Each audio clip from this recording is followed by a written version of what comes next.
पंतप्रधान नरेंद्र मोदी यांनी तमिळनाडू दौऱ्याच्या शेवटच्या दिवशी आज धनुषकोडी इथल्या कोठंडा रामस्वामी या राममंदिरात दर्शन घेऊन पूजा अर्चना केली।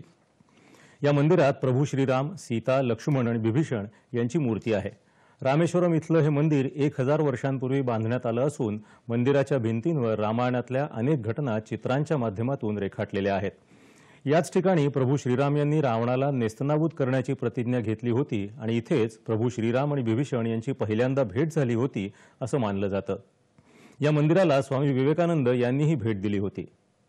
त्यापूर्वी पंतप्रधानांनी अरिचल मुनाई पॉइंट इथं सागर पूजा केली आणि ध्यानधारणाही केली। या ठिकाणीच रामसेतूची निर्मिती झाली होती अशी धारणा आहे।